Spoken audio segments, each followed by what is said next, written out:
Barbie Millicent Roberts was first introduced to the world in 1959. Named after her creator's daughter, 300,000 of the dolls were sold in the first year. Since then, Barbie's become a fixture in toy cupboards around the world.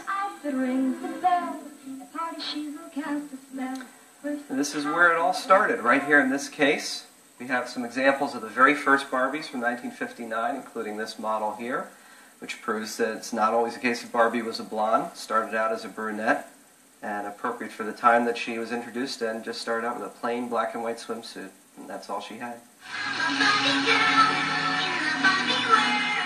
From those early swimsuit days, Barbie's come a long way. Over the years, she's sported a range of fashions, from 60s miniskirts to 70s flares. She's also taken on a number of nationalities and a number of incarnations, including Star Trek Barbie and Marilyn Monroe. She was even given a love interest, Ken. As Barbie's profile grew, so did her brand, becoming much more than just a doll. She got her first dream house and her first car. And if you wanted to be like Barbie yourself, you could get your own too. With her long legs, tiny waist and big bust, the Barbie doll's been criticised as much as it's been admired. A lot of people justifiably have concerns or think about, what does this mean to the girl playing with the Barbie doll? Is this affecting her idea about herself as a person, as a body type? It's a doll. It kind of is unrealistic, and that's just a stereotype. It's one type of girl. I mean, I guess Barbie could be in different shapes and sizes, but that's Barbie. She looks good for 50 though, don't you think? Yeah? We should all age that well. She has aged well, but in recent months, Barbie's sales figures have fallen. That said, her figure is still in shape, even if plastics had a part to play. Regina Vardinarvan, BBC News, Baltimore. And as you can see, as we get closer, we've been invaded by Barbies. Here to discuss all things Barbie, Catherine Higgins from the Antiques Roadshow, and Giovanni Madonia, who you might call a Barbie superfan, and even then you'd be underestimating him, really. Good morning, Giovanni, because these are all yours. And then how many more have you got at home? More than 2,000 Barbie dolls. 2,000 Barbie dolls, okay. Why? I like a Barbie because I collected when I was I'm most interested in Barbie doll when I was a little boy. And I remember when I went to the toy shop, I just looked at Barbie doll, and I wish I had one Barbie doll, but I couldn't have it because it's expensive. You know, my family having no lots of money. And I always look at the Barbie doll, the other children when they play. So, and then I remember the particular when I went to see my cousin from Tuscany, and they have a few Barbie dolls. And I remember I go to the bedroom and I say, oh, she's not here, take the doll. And then she look, where's my Barbie doll? I don't know. Because I like to play, you know. And since then you've been buying more and more? The first Barbie doll, my cousin gave me this one. It was my cousin gave me this Barbie doll for present. So just I made my cousin, and they went to the toy shop, and my cousin said, I buy for you Barbie doll. And he gave me this one. Right. And it was a Barbie Ken. And then after I started to build my collection. So I was very happy because I remember a few particular, 89, I remember the best, my best time to collect my dolls.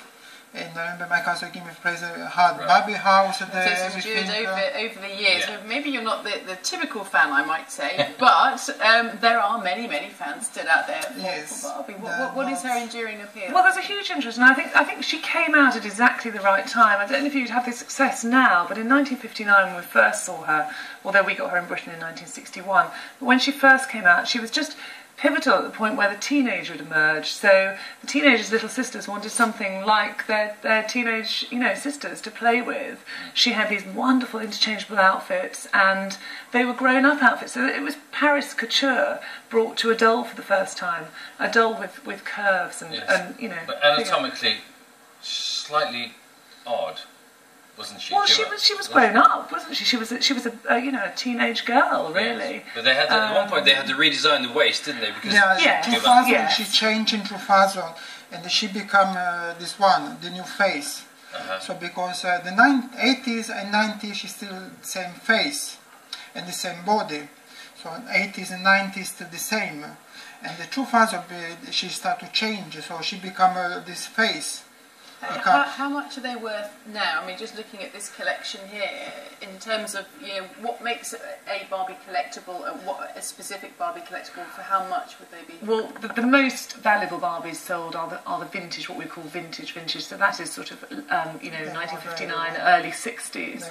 Now Giovanni's got a very early one here, number 3, and that would be sort of towards the equivalent of sort of between £300 and £500, something like that. The most expensive one is £9,000. So this one, she's absolutely massive. What happened to her? How did you get into it? Too much. I'll pick her up. Of course. Yeah. Okay. She's a 70 Barbie doll. Yes. In the 70s. In the 70s, they suddenly made them much bigger. They in particular limited edition, so they done just a few. This is a tall one, and after they not do anymore. Okay. But she's come back on the 19, the same size, but the body is more soft. Go to the curly one, more soft. But this is very rare in particular body, so most people when they come to my room, they say, wow, never see one doll this tall. You have them all on display at home, do you? I wish. No. There's so many of them. I wish. What about the influence that they've had? I mean, the controversy we mentioned earlier on is just because, really, the undue influence that perhaps she's had on young girls and the way that they see themselves in terms of their figure.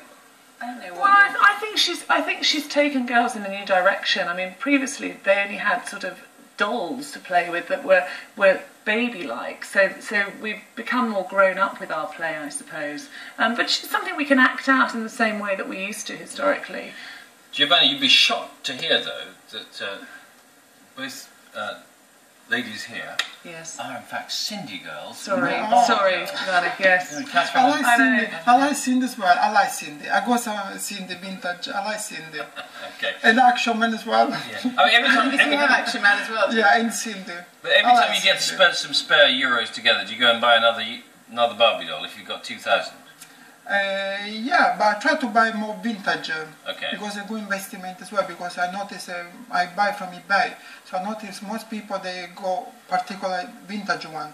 Right. So they go very happy to the step. Investment as well. Barbie doll, she's beginning to sort of lean back a bit. She's relaxing. She's melting. And I got the vintage one. Okay. I'll show you the rare one. She's a number 3 Barbie doll. Okay, thank you very much. Very precious. Right, well we pay our respects. This is the historic one. And if you're a fan, by the way, of the Antiques Roadshow, thank you so much. That's right, yes. Thank you. We've got 2 more experts from the programme standing by, Bunny Campione and John Bly. Yep, they're going to be here to talk about the show's best and worst moments. I don't know if there's any Barbies involved, but we'll take a look. It's a new series starting tonight. We'll speak to them in just a moment. First, here's a last quick look at what's happening where you are. She's very precious, this one.